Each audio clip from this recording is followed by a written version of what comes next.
মালদার রতুয়া থানা এলাকায় শ্বশুরবাড়িতে এক নাবালিকা বধূর অস্বাভাবিক মৃত্যুর ঘটনায় খুনের অভিযোগ।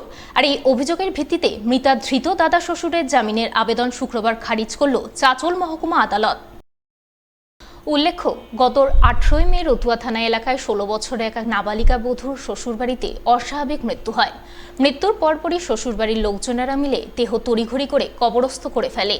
এই ঘটনায় মৃতার মা অভিযোগ করেন তার মেয়েকে পণের দাবিতে শ্বশুরবাড়িতে নির্যাতন করা হতো।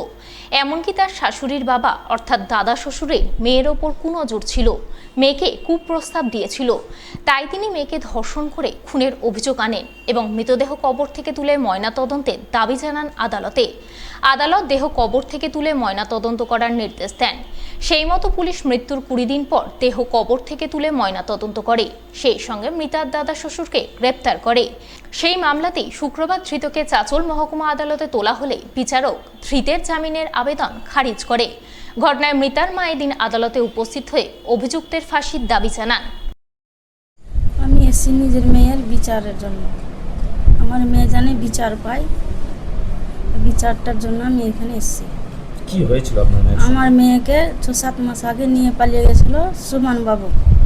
নিয়ে পালার পরে কিছুদিন ভালো রাখে, তারপরে আমার কিছুদিন পরে অনেক টর্চার করলো আমার মেয়েকে, যে এটা নাই ওইটা নাই। তো তারপরে বলছে, ফের আবার আমার মেয়ে ফোন করছে যে মা, আমার নানা শ্বশুর যে আছে আমার দিকে খুব গান্দা নজর দিচ্ছে। মা আমাকে বলছে যে আমার পাঞ্জরে তোকে যখনই হয় আমার সঙ্গে তোমাকে ঘুমাতেই হবে। তাই আমি বললাম, যখন বলছে তো তোর শ্বশুর শাশুড়ির ফোনটা দেওয়া আমাকে, আমি বলি ওদেরকে। তো বলার পরে কিছু বললো না, ওর শ্বশুর শাশুড়ি কানমুন কিছুই লাগলো না। এটার পরে আমার মেয়ে বললো কি মা, সুমন বাবু বলছে যে আজকে যদি তুই 1 লক্ষ টাকা না দিতে পারিস তো আমার নানার সঙ্গে তোমাকে ঘুমাতে হবে, না ঘুমালে তোকে আজকেই জান থেকে আমি মেরে ফেলবো। এই কথা বলে বাস ফোনটা যেই কেটে, আর ফোন নাই। আমি যে লাগাচ্ছি ঘুরিয়ে, আর ফোনটা লাগলো না।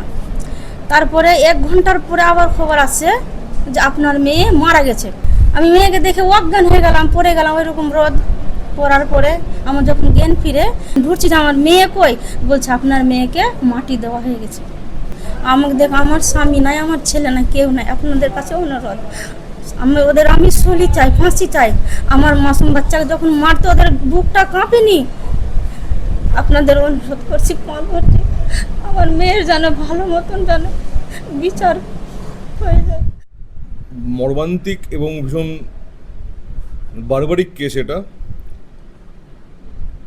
একটা 16 বছরের মেয়ে, সেই মেয়েকে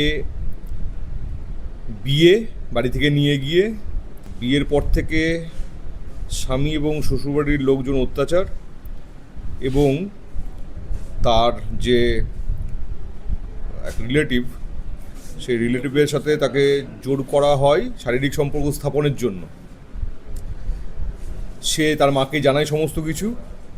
তার সাথে ফোনে কথাও হয় ঘটনার দিন কথা হওয়ার পরে ফোন রেখে দেয়। তার কিছুক্ষণ বাদে সে আবার খবর পায় যে তার মেয়ে মারা গেছে। সে সাথে সাথে ছুটে যায়, গিয়ে দেখে যে নিথর দেহ পড়ে আছে এবং তার কিছুক্ষণ বাদে তাকে কবরস্থ করা হয়। পুলিশ এই কেসে ইসরাফিল সবজি বলে একজনকে অ্যারেস্ট করে। আজকে আসামির বেল অ্যাপ্লিকেশন হয়েছিল, আসামি পক্ষ থেকে হিয়ারিং হয়েছে। আমি পাবলিক প্রসিকিউটর হিসেবে অবজেকশন দিয়েছি এবং মাননীয় আদালত আজকে বেল অ্যাপ্লিকেশনটা রিজেক্ট করেছেন। অভিযোগপত্রে সেক্সুয়াল হ্যারাসমেন্ট এবং মেরে ফেলার অভিযোগ রয়েছে।